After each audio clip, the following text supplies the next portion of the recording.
അസ്സലാമു അലൈക്കും വറഹ്മത്തുള്ളാ. എല്ലാവരും വലിയ സന്തോഷത്തിലാണ്. കേരളം കണ്ടതിൽ വെച്ച് ഏറ്റവും വലിയ മാസ് ഫണ്ടിങ് 34 കോടി രൂപ അബ്ദുൾ റഹീമിൻ്റെ മോചനത്തിനു വേണ്ടി നമ്മൾ സമാഹരിച്ചു കഴിഞ്ഞു. നമ്മളെന്ന് പറയുമ്പോൾ ജാതി, മതം, വർഗം, രാഷ്ട്രീയം ഒന്നും വ്യത്യാസമില്ലാതെ നാട്, വീട്, ദേശാന്തരങ്ങൾക്കപ്പുറത്തേക്ക് മനുഷ്യരായ എല്ലാവരും ഇതിനോടൊപ്പം കൈകോർത്തു 34 കോടി രൂപ ഇതിനുവേണ്ടി സമാഹരിച്ച സന്തോഷത്തിലാണ്. അല്ലാഹ് എല്ലാവർക്കും സന്തോഷം തരട്ടെ.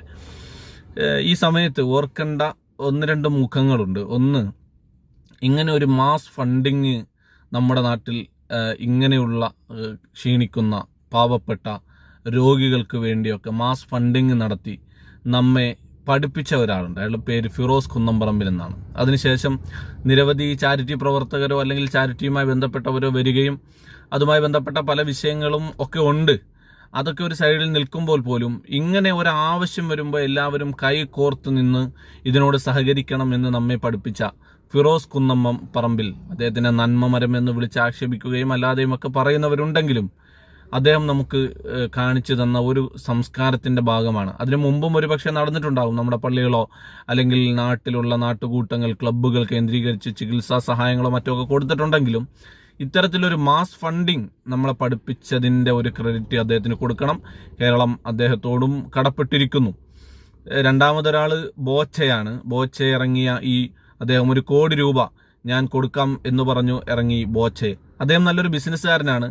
അദ്ദേഹം ഇതിനിറങ്ങുമ്പോൾ അദ്ദേഹത്തിൻ്റെ ഒരു കാഴ്ചപ്പാടുണ്ട്. ഒരു വലിയ സമൂഹം, ഇതിനോട് ചേർന്ന് നിൽക്കുന്ന ഒരു സമൂഹം എൻ്റെ ബിസിനസ്സിലേക്ക് അല്ലെങ്കിൽ എൻ്റെ കടകളിലേക്ക്, ഞാൻ നടത്തുന്ന ബിസിനസ്സുകളിലേക്ക് വരും എന്ന് അദ്ദേഹം സ്വാഭാവികമായും അദ്ദേഹത്തിൻ്റെ ഒരു ബിസിനസ് കൂടി മുന്നിലുണ്ട്. അതിന് ഒരു പ്രശ്നവുമില്ല, ഒരു കുഴപ്പമില്ല. കാരണം അയാൾ ചെയ്ത നന്മയാണ്. ആ നന്മയുടെ പേരിൽ 1000 ആളുകൾ അല്ലെങ്കിൽ ലക്ഷക്കണക്കിന് ആളുകൾ അയാളുടെ കടയിൽ നിന്ന് പർച്ചേസ് ചെയ്യുന്നെങ്കിൽ അത് സന്തോഷം. അയാൾക്ക് 1000 രൂപ അധികം ലാഭം കിട്ടുന്നെങ്കിൽ സന്തോഷം. അയാളുടെ ബിസിനസ് വളരുന്നെങ്കിൽ അത് സന്തോഷം. ബോച്ച ഇനിയും വളരട്ടെ, ഇങ്ങനെയുള്ള നന്മയുള്ള കാര്യങ്ങളിൽ അയാൾക്ക് ഇനിയും ചെയ്യാൻ കഴിയട്ടെ എന്ന് നമുക്ക് ആത്മാർത്ഥമായി ആഗ്രഹിക്കാം. ഫിറോസ് കുന്നംപറമ്പിൽ. മറ്റൊന്ന്, ഗൾഫ് നാടുകളിൽ ഒരു തരത്തിലുള്ള പബ്ലിസിറ്റിയും ഇല്ലാതെ ആളുകൾക്ക്, മരിച്ചവർക്ക് വേണ്ടി ഓടി നടക്കുന്ന ഷിഹാബ് കൊട്ടുകാട് എന്ന് പറയുന്ന ഞങ്ങളുടെയൊക്കെ ഷിഹാബുക്ക ഇത്തരത്തിലുള്ള കാര്യങ്ങൾക്ക് വേണ്ടി, ലീഗൽ ആയിട്ടുള്ള വിഷയങ്ങൾക്ക് വേണ്ടി ഓടി നടക്കുന്ന ആളാണ്. ഷിഹാബുക്കായും ഓർക്കാതിരിക്കാൻ കഴിയില്ല. ഇത്തരത്തിൽ നമുക്ക് വേണ്ടി, നമ്മുടെ നാടിന് വേണ്ടി നിരവധി സേവനങ്ങൾ ചെയ്യുന്ന ഓരോരുത്തരെയും ഈ സമയത്ത് നമ്മൾ ഓർക്കുകയാണ്. ഈ ഒരു വിഷയത്തിൽ ഇടപെട്ട മുഴുവൻ ആളുകൾക്കും നന്ദി പറയുകയാണ്. ലോകം ഇത് കണ്ട് അത്ഭുതത്തോടെ അമ്പരന്ന് നിൽക്കുകയാണ്. ഇനിയും ഈ നന്മയുള്ള പ്രവർത്തനങ്ങൾ നമുക്ക് തുടർന്നുകൊണ്ടേയിരിക്കാം.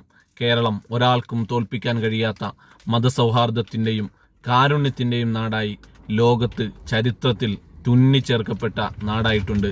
തങ്കലിപികളാൽ എഴുതി ചേർക്കപ്പെട്ട നാടായി തിളങ്ങി നിൽക്കും. ഒരാൾക്കും കേരളത്തിനെ ഇങ്ങനെ പറഞ്ഞ് തകർക്കാനാവില്ല. ഇനി എത്ര കോടിയാണെങ്കിലും നമ്മളതൊരുമിച്ച് നിന്ന് ചെയ്യും. അതിനുവേണ്ടി പ്രവർത്തിച്ച എല്ലാവർക്കും നന്മകൾ ഉണ്ടാകട്ടെ. അസ്സലാമു അലൈക്കും വറഹ്മത്തുള്ളാഹി.